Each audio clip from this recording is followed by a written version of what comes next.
فالورد تضوع واعتنقا حسن يا رب لنا الخلقا طهره Baik, sebelum belajar kita berdoa dulu ya.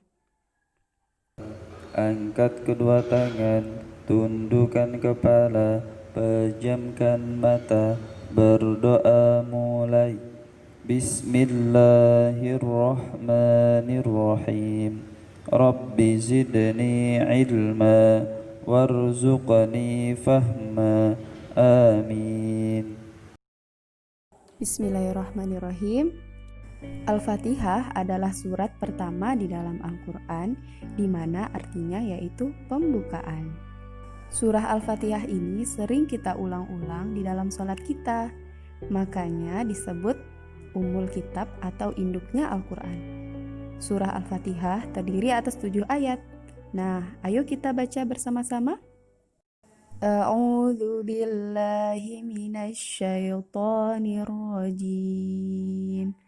Bismillahirrahmanirrahim. Alhamdulillahi rabbil alamin.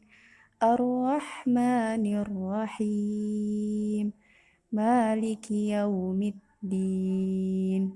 Iyyaka na'budu wa iyyaka nasta'in. Ihdinas siratal mustaqim. Siratal ladzina an'amta 'alaihim ghairil maghdubi 'alaihim waladdallin. Amin. Alhamdulillah, Ustazah yakin deh pasti anak-anak Ustazah sudah hafal semuanya surah Al-Fatihah. Artinya apa ya? Nih Ustazah kasih tahu ya. Bismillahirrahmanirrahim. Arti ayat pertama yaitu dengan nama Allah yang Maha Pengasih lagi Maha Penyayang. Ya, Ananda bisa lihat di buku paketnya halaman 18. Ayat yang kedua, Alhamdulillahi Rabbil Alamin. Segala puji bagi Allah, Tuhan semesta alam. Ar-Rahmanir-Rahim, yang Maha Pengasih lagi Maha Penyayang. Maliki yaumiddin, pemilik hari pembalasan. Iyyaka na'budu wa iyyaka nasta'in. Hanya kepada Engkaulah kami menyembah dan hanya kepada Engkaulah kami memohon pertolongan. Ihdinas siratal mustaqim. Tunjukilah kepada kami jalan yang lurus. Ayat terakhir, yaitu ayat ke-7. Siratal ladzina an'amta 'alaihim ghairil maghdubi 'alaihim waladdallin. Yaitu jalan orang-orang yang telah Engkau beri nikmat kepadanya, bukan jalan mereka yang dimurkai, dan bukan pula jalan mereka yang sesat. Jadi, pesan yang ada di dalam surah Al-Fatihah, yang pertama, kita harus banyak memuji Allah dengan mengucapkan Alhamdulillahirabbil alamin. Kemudian, kita tahu bahwa Allah itu Maha Pengasih dan Maha Penyayang.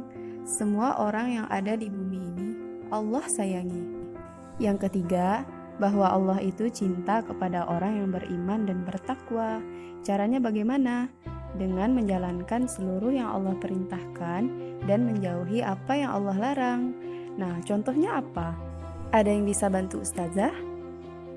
Iya, betul. Jadi kita harus rajin sholat, rajin belajar ngaji, patuh kepada orang tua, hormat kepada ustadz dan ustazahnya.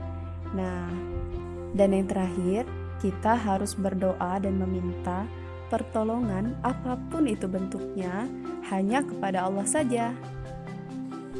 Nah, surah yang kedua yaitu surah Al-Ikhlas. di mana surah Al-Ikhlas ini termasuk surah yang pendek. Jumlah ayatnya hanya 4 saja. Dan berikut Ustazah bacakan surah Al-Ikhlas beserta artinya. A'udzu billahi minasyaitonir rajim. Bismillahirrahmanirrahim. Qul huwallahu ahad. Artinya, katakanlah, dialah Allah yang Maha Esa. Allahus Somad. Hanya kepada Allah lah tempat bergantung. Lam yalid wa lam yulad. Dia tidak beranak dan tidak diperanakan. Walam yakul lahu kufuwan ahad. Dan tidak ada satupun yang menyamainya. Nah, pesannya apa di dalam surah Al-Ikhlas ini? Nah, Allah menerangkan bahwa Allah itu Esa. Esa itu artinya satu. Dan Allah tidak punya anak dan tidak punya orang tua. Kemudian, Allah adalah tempat kita berdoa dan berharap. Allah itu tidak punya tandingan. Allah tidak sama seperti ciptaannya. Allah juga tidak punya sekutu atau teman. Kita, umat Islam, harus beriman dan menyembah hanya kepada Allah saja. Nah, itulah kandungan dari surah Al-Ikhlas yang sering kita bacakan. Dan ketika kita sering membaca surah Al-Ikhlas, itu sama artinya kita sedang membaca sepertiga Al-Quran loh, atau sama dengan 10 juz. Wah, Masya Allah, luar biasa sekali ya. Mungkin cukup sekian dari Ustazah. Kita sama-sama belajar untuk menghafalkan surah Al-Fatihah dan juga Al-Ikhlas. Baik, cukup sekian pelajaran hari ini. Silahkan Ananda mengisi soal di halaman 30 di buku latihannya. Semangat anak-anak Ustazah. Assalamualaikum, sampai jumpa kembali.